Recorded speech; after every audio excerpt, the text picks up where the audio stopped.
So, J. Ruud, what lovable book are we talking about today? Well, Stacey Margaret Jones, I'll give you a hint. Glumdalclitch. I don't know.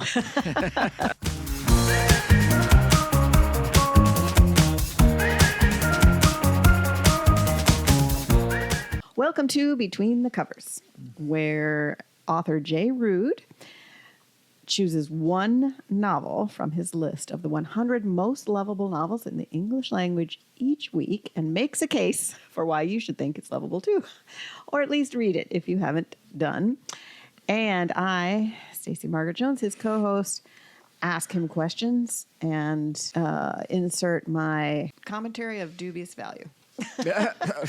And this week we have a guest co-host, Sylvia Flannery, who, if you are watching on YouTube, is our little Cavalier King Charles. And she decided she wanted to get in the chair today. So we'll see how long this lasts. We're sorry for sound disruptions, but that's life with dogs. All right. So before we go on to the next hint, since I have to guess the book each week, have I read this book? I don't know.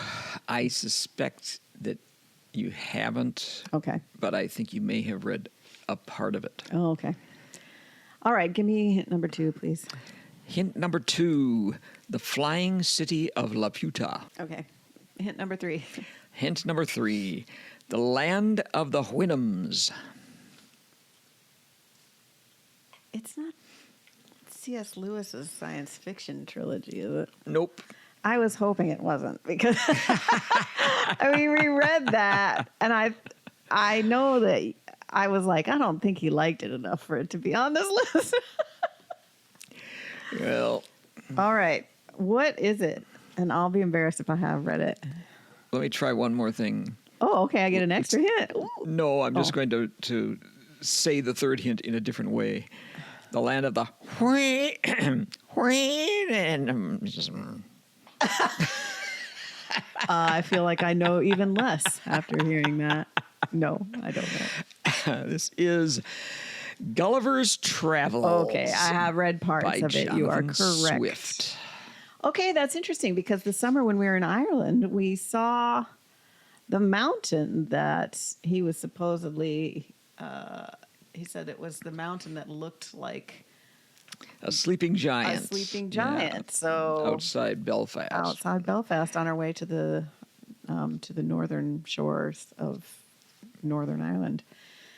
Awesome. Okay. Well, this is going to be interesting because like most probably English speakers, I'm kind of familiar with some of the cliches or the motifs of this novel, but not intimately familiar with the actual book.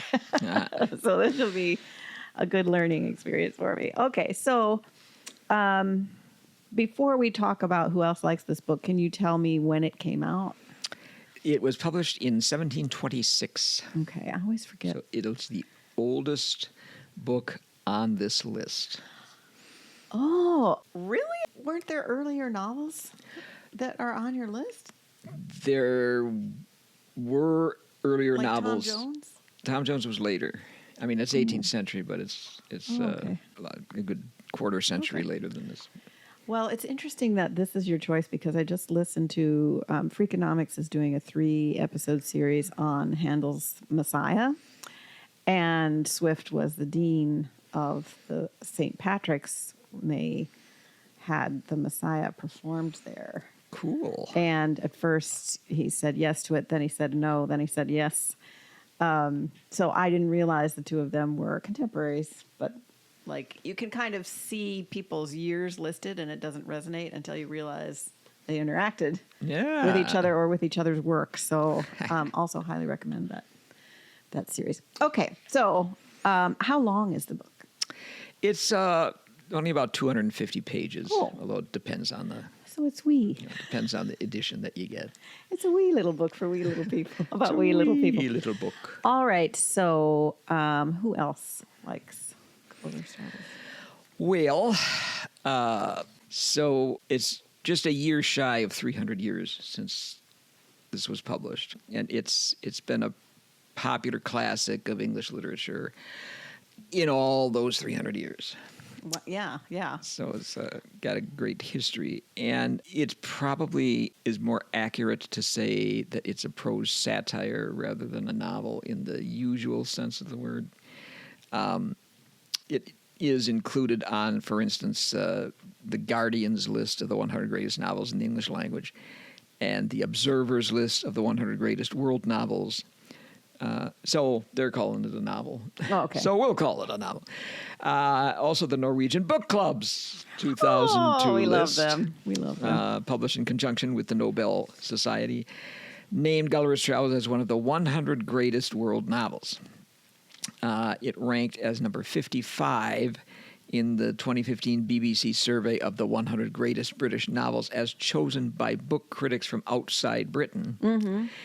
And on the PBS Great American Read of 2018, it ranked as number 75. Also, Swift, since, as you mentioned, he was dean of St. Patrick's Cathedral in Dublin, in the list of the top 50 Irish novels, as chosen by the James Joyce Center with the Irish Times, it ranked as number 6 Oh, my goodness. of the top 50 Irish novels. Okay. And in the NYU Locals short list of the 16 greatest books of all time, Gulliver's Travels came in as number 2 Oh, wow. on their list. Jeez, okay. So it's bona fide. It's bona fide. All right. Well, Okay. can you do the down and dirty summary, or shall we say the Lilliputian summary? Can you earn the harps of glory, or will you be dealt the trombone of despair? We'll find out. Okay. So Gulliver's Travels is a book that uses fantasy and science fiction to comment satirically and often bitterly on human nature and the state of 18th century society, particularly in Britain and particularly the workings of the government. Okay. It's in 4 parts, which tell the story of 4 voyages of Gulliver to the Lilliput, which is a land where everybody is less than 6 inches tall, to Brobdingnag, where everybody is at like 72 feet tall, to Laputa and its neighbor nations. Laputa's a flying island. Mm-hmm. And finally to the land of the Houyhnhnms, which are intelligent, rational horses. Oh, wow. All right. Well, I will give you the harps of glory for that one. Very well done. Nicely done. Okay. All right. Well, before we get into the why it's lovable, you raised something that was interesting to me that I want to kind of define a little bit, because you said it was both science fiction and fantasy. And I'd like to kind of talk about how those are different, because obviously there are different genres, but I'd just like to kind of define our terms. So to me, science fiction is the idea that we're using elements of science or technology in ways that we don't currently use them in the story. A lot of times science fiction is space travel, but it can be anything like Ishiguro's Never Let Me Go, in which he's using technology that we have, but in a way, he writes about it being used in a way that we don't currently use it. Yeah. And then fantasy. How would you define fantasy then? Well, fantasy is something that takes place in a world that's usually similar to ours, but the elements of it are fantastic in that they don't really exist in our environment. Like magical creatures, or different kind of life forms. Or maybe like we would say that The Lion, the Witch, and the Wardrobe is fantasy, right? Sure. Because they have magic and... Yeah. Okay. All and, Lord of the Rings is fantasy. Right. Okay. So this is both... What is science fiction about this book, then? Because I think of it as fantasy, I guess. Well, mostly it's fantasy. Mm-hmm. But that third book is really... I think, the first real science fiction in the English Yeah, I was canon. surprised when you said science fiction for such an early book. Because Laputa is a flying island. Right, you said that.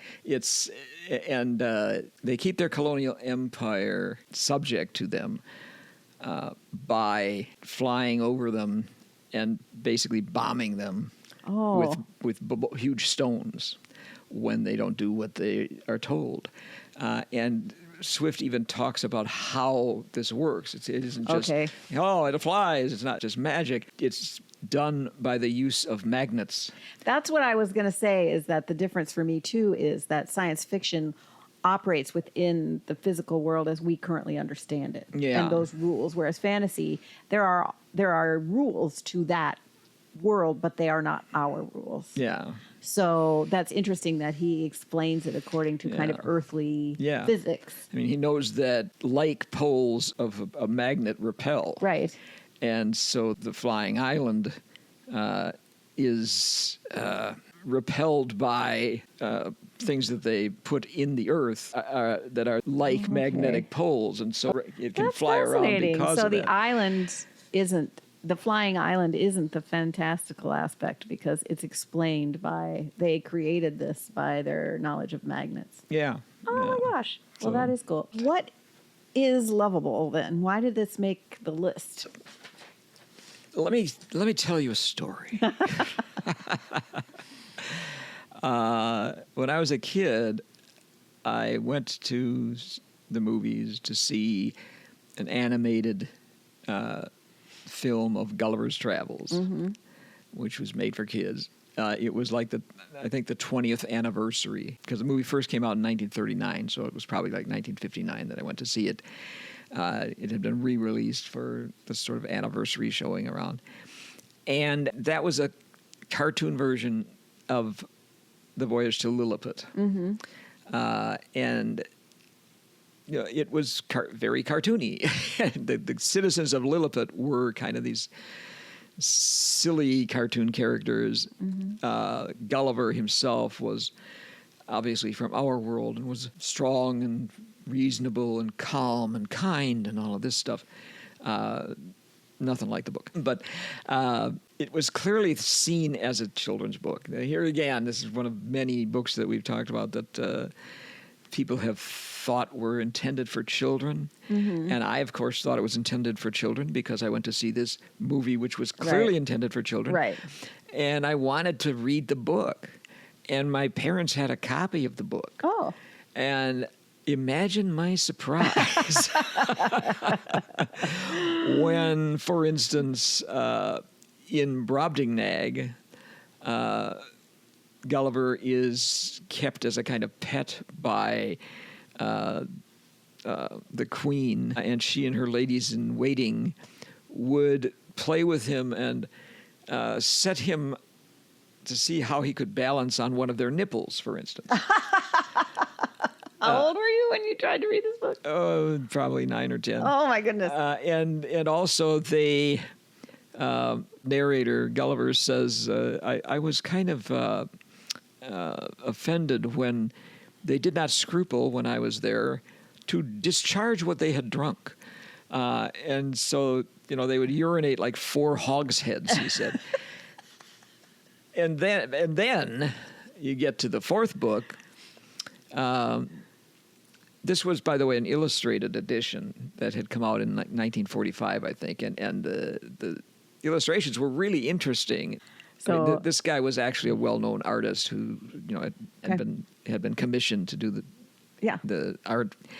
But in the 4th book, in the land of the Houyhnhnms, the intelligent horses, there is a human-like species who are called Yahoos. And the Yahoos do not have human reason, or don't seem to. Much like us. Much like modern humans. But they have greed, selfishness, violence, all the base characteristics. the base or uncivilized characteristics of human beings. And through the first part of that last voyage, book 4, Gulliver keeps trying to distance himself from the Yahoos and convince the horses who rule that land that he's not a Yahoo. Right.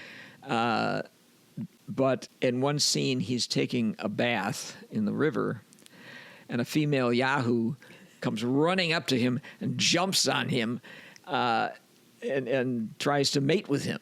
And there's a picture of that in the book. My goodness. And so anyway, Your parents hadn't read it, obviously. well, I don't think they did. I think they got it from a Book of the Month Club thing. Yeah. Or if they had forgotten things like that. That it wasn't really for 9-year-old boys. Yeah. So anyway, that actually probably got me more interested in the book. Yeah, I would think. But I didn't read the whole thing until much later, until I was at least a teenager. But what is, I mean, you aren't really talking about what is lovable. No, about I was just talking about my initial encounter with it that started me on the road to lovability. Yeah. It's a great satire of a lot of things. In Lilliput, Gulliver may be in Lilliput the most admirable that we see him because he does some good things. For instance, the Lilliputians are going to war with this neighboring island called Blefuscu, I think. And Gulliver tries to stop the war by going to... He walks across the water because the water is only up to like his neck in between the islands. And he can just wade there, which he does, and then he grabs the anchor chains of all of the Blefuscu fleet and pulls them back to Lilliput, which basically ends the war. Right, right. And so the king thinks he's great, and the king wants him then to subjugate the other island completely, so that Lilliput can tyrannize over them and hold them as a colony. And Gulliver refuses to do that. So despite the fact that he's just won them the war, he becomes this person of suspicion that the people in the court don't like. Then he makes a fatal mistake of putting out a fire in the royal palace that's in the princess's rooms in the palace. And the only way he can think to do this quickly is to urinate on it. The princess decides she's never going back in those rooms. I don't blame her. Burn that place to the ground. And Gulliver is just... He's too dumb to actually realize why that might have been offensive. So they want to... There's apparently a big debate that he hears about among the king's courtiers, and most of them want to have him put to death. But his great friend from there convinces them that rather than put him to death, they should just blind him. Oh.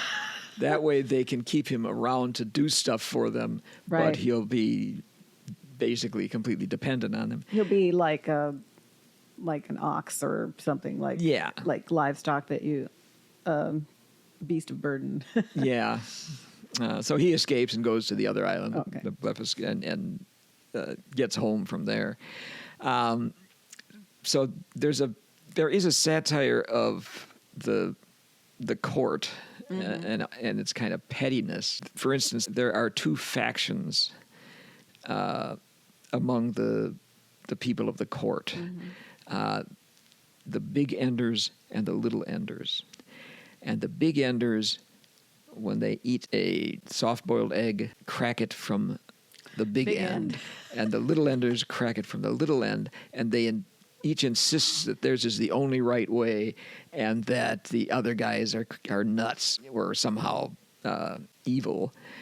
And it's a satire of the English government or parties of Whigs and Tories and the ridiculous differences that they have, which are just about as petty as the Lilliputians, or Protestants and Catholics have also been suggested. And the narrator says at one point difference in opinions has cost many millions of lives. For instance, whether flesh be bread or bread be flesh, whether the juice of a certain berry be blood or wine.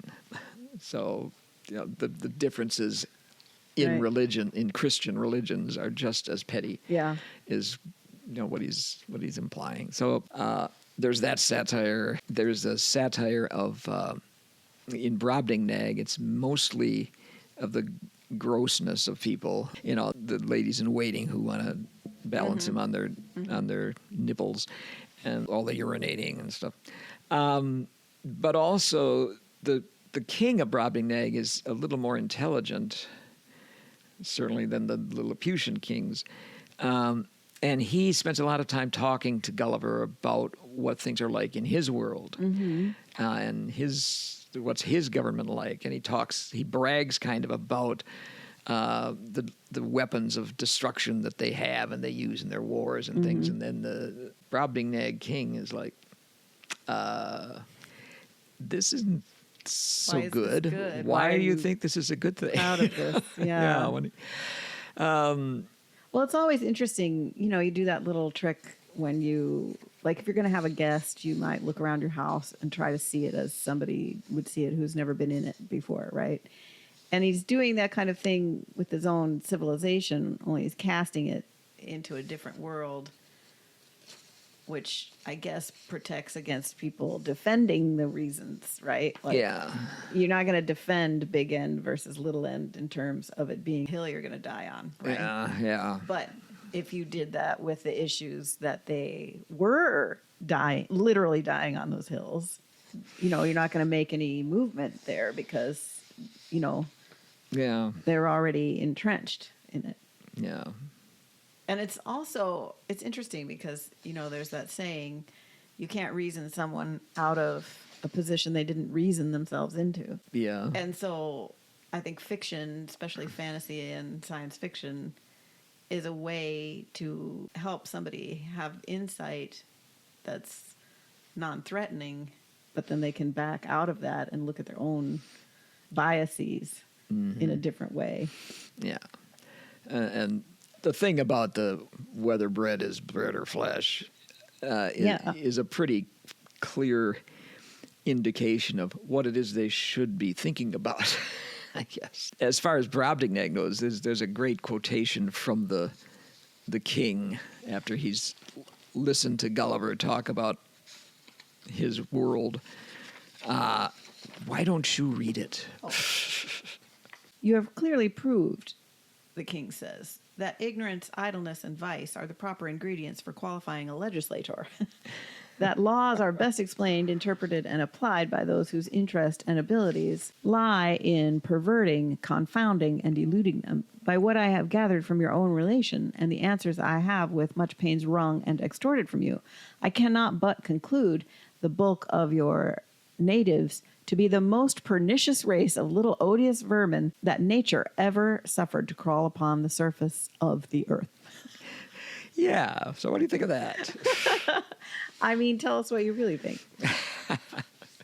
Well, he is a giant compared to Gulliver. Yeah. And Gulliver looks like he's the representative of this petty race. Right. To the giants. Right. But yeah. And then the Lilliputians are pettier than even Gulliver, I guess. Right. So it's kind of it carries through. Yeah. That it's this motif, so to speak. Interesting. Yeah. Well, I mean, and you're talking about it, reading the book. I mean, that kind of prose is fun to read, right? The precision of it and the choice of words. And, I always think, too, it's fun to read books that are fun to read aloud, even to yourself, because the words are so evocative and fun to say and fun to think about and to use yourself. Yeah. The third book is the one that probably the fewest people have read. People who read parts of Gulliver's Travels, it's usually Lilliput or The Land of the Houyhnhnms, because that's the fourth one. It's kind of the climactic point of of the book, really. Well, and like I said before, people, like I said, if you're English speaking, you're familiar with some of these ideas or symbol or, the conceit of the novel or of that story, the Lilliputians and Gulliver, right? Yeah. And so for me, when I read it, I think I was like, this isn't what I thought this was. So I wasn't really interested in reading more of it because I kind of thought of it as kind of a young children's fantasy with these little people. And you know what? I guess I would probably have said I was expecting something more along the lines of The Borrowers. Did you read those books? No. Oh my God. They're so good. But that's what I was familiar with. Yeah. With these little people that live in your house that you don't know are there and they borrow your things. Yeah. And so I think I thought the whole thing, Gulliver's Travels, was really going to be about the kind of borrowers, right? So when I started reading it and it wasn't like that, I was like, nah. So I think this is really helpful for me to have you talk about it because I didn't pursue it. Like, what is it really about, right? Yeah. I think, like I said, I think I read part of it in a class, but then when I had my own kind of surprise in reading it, I kind of shut down. Yeah. And I probably am not the only one who did that. Maybe not. What you read in class, I'm guessing. Well, just thinking of what was in the Norton Anthology. Yeah, it was probably Norton. It was probably the Wynnum Land. Oh, okay. Which. And I was probably like, where are the borrowers? The third book, The Voyage to Laputa and the Other Islands, is actually the last one that Swift wrote. Mm-hmm. But he puts the Wynnums last because that's really the kind of where the climax is. Right. But in a way, the third book is where he throws in all kinds of stuff that satirizes a lot of different things. Right, right. Laputians, I guess you would call them, they subdue these other islands, these other nations. And this is where Swift attacks Britain for its imperial stance, especially considering he is in Ireland. Right. And Ireland is Britain's first colony. His satire of Laputa itself has to do with that.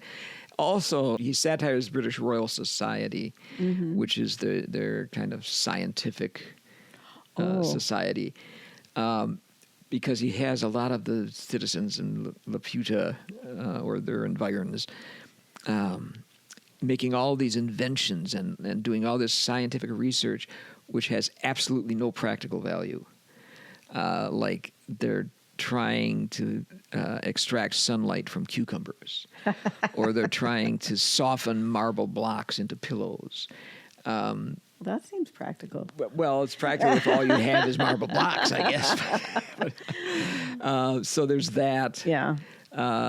And there are people who are kind of running the country who are always kind of looking off into the distance and not really in the moment. And they have these servants who are called flappers, who have these kind of balloons made out of pig's bladders. And when someone is trying to get the attention of the other one, and the other one is kind of off in his own world, the flapper beats him with the with the balloon so that they'll get their attention. So, who was the king at the time? Would have been George I, I guess, because Queen Anne would have died by this time. Okay. There are a couple of other really memorable things from the third book that I particularly like. There's an island called Glubbdubdrib, which is the kind of an island of magic, and there's a magician who conjures up the ghosts of Homer and of Aristotle and of other people. Might have been maybe influenced by the Dr. Faustus with the Mephistopheles can conjure up Helen of Troy, for instance. So Gulliver is there, and these people walk across his stage, basically. Homer and Aristotle, Brutus and Caesar, and he gets to hear their views on items of contemporary interest. And then he says that he wished that the Senate of Rome could appear before me, he says, in one large chamber, and a modern representative in counterview in another. So the magician lets this happen, and he says, the first seemed to be an assembly of heroes and demigods. The other, a knot of peddlers, pickpockets, highwaymen, and bullies. That's who's in the modern parliament. And one other thing from that section that the first time I read it just really stayed with me. Mm-hmm. There's a group of people called the Struldbrugs, Mm-hmm. and they have been granted eternal life. And Gulliver wants to go and see these people and talk to them because they must have learned Right. so much. Right. And when he sees them, he realizes that eternal life does not mean eternal youth. They just keep getting older Oh my and God, older. I got the chills. So did I when, Because when I first read that's it. funny that this has been in our canon, and nobody ever thinks about that. No, We do think about it. Nobody as ever youth. reads part 3. Yeah, because I mean that's part of the interview with the vampire is they stay at the age where they are bitten. Yeah. And Simone de Beauvoir has a novel. Now I can't remember the name of it about an immortal person. All men are mortal. All men are mortal. Oh, duh. That person doesn't just get older and older and older. They're kind of frozen, Yeah, right? Yeah. Oh my God, that gives me the chills, and not in a good way. There's Oh, also that Virginia Woolf novel, Orlando. Right, that's right. But- So yeah, you think about, you're going to learn all these things, and you're going to be rich because Yeah. you're going to figure everything out. But if your And they- body just keeps getting older, It keeps my getting older, God. and it's not immune to sickness. So, like, every disease Brutal, happens to you. especially then before vaccination. Yeah, and Poor germ theory. every man desires to live long, Gulliver says, or the guide, I guess it is, says to Gulliver, but no man wishes to be old. Oh, look. All right. Well, interesting. But of course, Oh. it's the land of the Houyhnhnms. That's the wise horses. wise horses. The wise That's talking in a horses. lot of ways the most interesting. I would like to live there. I'd like to talk to horses. The horses are amazing, Yeah. and the yahoos are horrible. Yahoo! They are yahoo. I mean that word has come into modern English Oh. as a word for That's where it came from. as a word for a person who's completely gross or When you were horrible. giving the clues, the language, and the things that he is naming things, actually, it makes me wonder if Lewis Carroll was influenced by this, particularly linguistically, because Jabberwocky sounds like it could be taken from the same dictionary, Yeah, right? Like yeah. the words sound very similar to Yeah. the things that he is naming things. Well, and in a way, this may have been the most popular kind of fantasy book Right. before Alice in Wonderland. So Well, it might have been something that he'd. Carroll probably would have read this. I'm assuming. sure. I'm sure everybody read it. Yeah. They didn't stop like I did Yeah. and say, hooey. Yeah. I've got another great quotation for you about colonization, which Gulliver really nails, I think, in his third book. That's interesting because, colonization would have been 96% of England's personality at the time, right? I think the real empire doesn't get. I mean, okay, North America Right. is there. Yeah. I don't know. I don't think they haven't gotten Australia yet. I don't not think they've India. gotten India. Oh, okay. But they certainly have started on this colonization Right. future. And Swift sums it up like this. Yeah. A crew of pirates are driven by a storm they know not whither. At length the boy discovers land from the topmast. They go on shore to rob and plunder.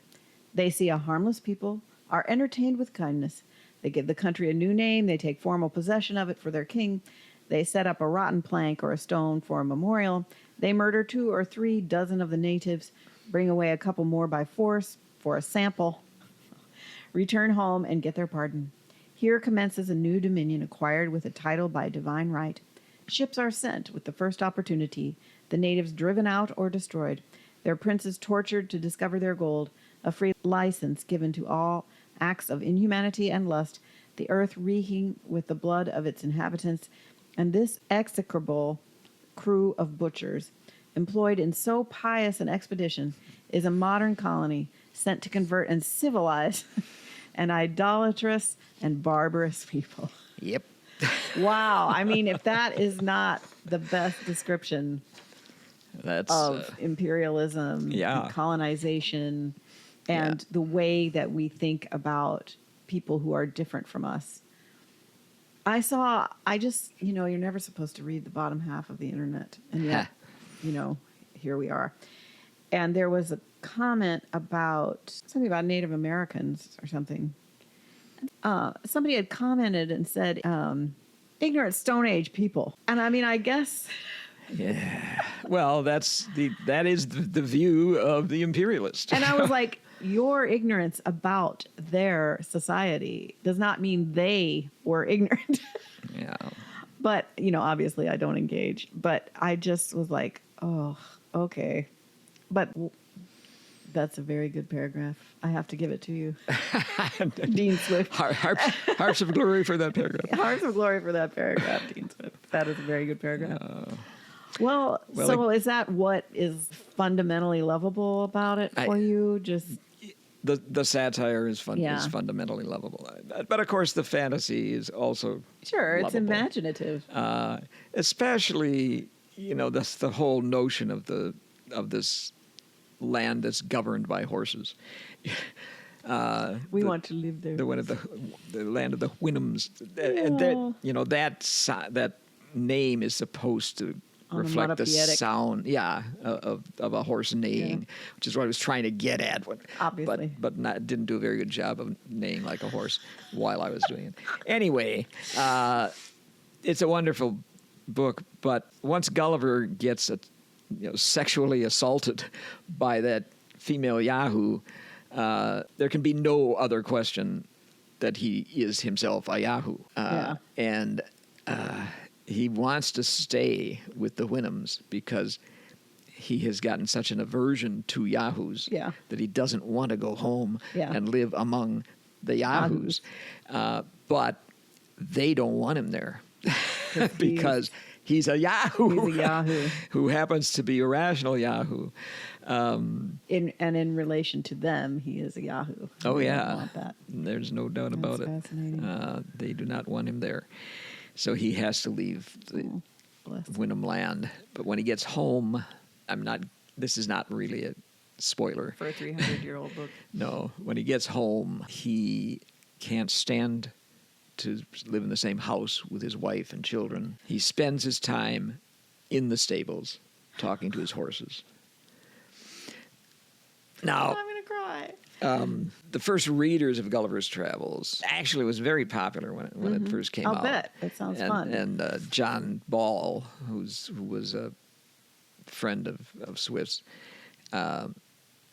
wrote about it that everybody was reading this. And Swift probably was not unhappy that everybody was reading it. Some people were complaining about it being a really misanthropic book, and about Swift must have, this was a real bitter satire against human beings in general, and the British in particular, especially the Whig government, which was under Robert Walpole at the time. That's really who much of the satire is aimed at, not the king. But Swift said he was surprised by the book's success, and he had expected some objection to it. But he says he had written Gulliver's Travels to vex the world rather than divert it. I didn't write this to entertain you. I wrote this to vex you. That does sound like the role of Protestant priest. Yeah. They're there to... afflict the comfortable and comfort the afflicted. That's exactly what I was going to say. Yeah. So, and that's what he wanted to be doing with his book, was kind of poke people, right? Yeah. And shake up their perceptions. Yeah. Yeah. This thing about it being too misanthropic comes, I think, from people misidentifying Swift with Gulliver. Right. Swift is not Gulliver. I think people do that so much when they people have trouble understanding that writers make people up. Yeah. Right? They're just like, oh, if you wrote about this, it must have happened to you. I made it up, right? Like in my novel, terrible crimes happen. Yeah. I made them up. Okay, I didn't do anything. So I think that's just a general kind of human response to fiction. Is that they just can't. They're like, where did this come from? Oh, he must be Gulliver, or or Gulliver must be him, And- or must be mouthing his own ideas. But the thing is, Swift, in his final years, was diagnosed as insane. Oh, He's having lost touch with reality, and there were people who thought, okay, this last book here. it's just He was starting his mental decline. Right. That's why you get this stuff. But that was written 20 years before he showed any signs of this Right, mental right. decline. And in fact, the Voyage to Laputa, which got no objections of this kind, was written after the Houyhnhnmland. so they didn't like that part. Yeah. But the name Gulliver, you know what a gull is? A bird, Well, a fool. a fool. So the name Gulliver means somebody who lives like a fool. Yeah. Gulliver is a fool. Right. And you see the foolishness, Right. like when he urinates in the palace of the Right. king of Lilliput, Yeah. and doesn't understand why people would object to this. But he's also foolish in the end. Living with your horses instead of your family is not what he's saying people ought to do. Right, right. Not what Swift is saying people ought to do. It's what Gulliver is saying people Right. ought to do. Well, he's had an experience he can't communicate, right? Yeah. And he is he is a fool, so his coping mechanism isn't going to be a wise one. Yeah. Right? But he has been forever changed by his travels. Yeah. There's two things about the last book that tell you are not supposed to take it on face value. One is that when Gulliver leaves Houyhnhnmland, he's picked up by a Portuguese captain named Pedro de Mendes, who, although Gulliver refuses to touch him or anything that he's touched, and is suspicious of food that he might be given, and won't talk in human language but keeps making sounds like a horse, this captain is completely kind to him throughout the whole voyage, and tries and does everything he can to make him comfortable and to get him out of this mental state that he's in. The other thing is his idea that the Houyhnhnms are completely perfect is undercut by a few things that happen in Houyhnhnmland. One is that because the Houyhnhnms are completely rational, if they have two offspring and they're both of the same gender, they will trade one of their children to somebody else who has, I've got two girls. I'll trade you a girl for a boy. And this is just something that they do. Right. But the other thing, there's a scene where this female Houyhnhnm's husband dies, and she comes to a party and is a little late, and tells them why she's late. And if you can read that quotation. The mistress and her two children came very late. She made two excuses. First, for her husband, who, as she said, happened that very morning to schnoon. The word signifies to retire to his first mother.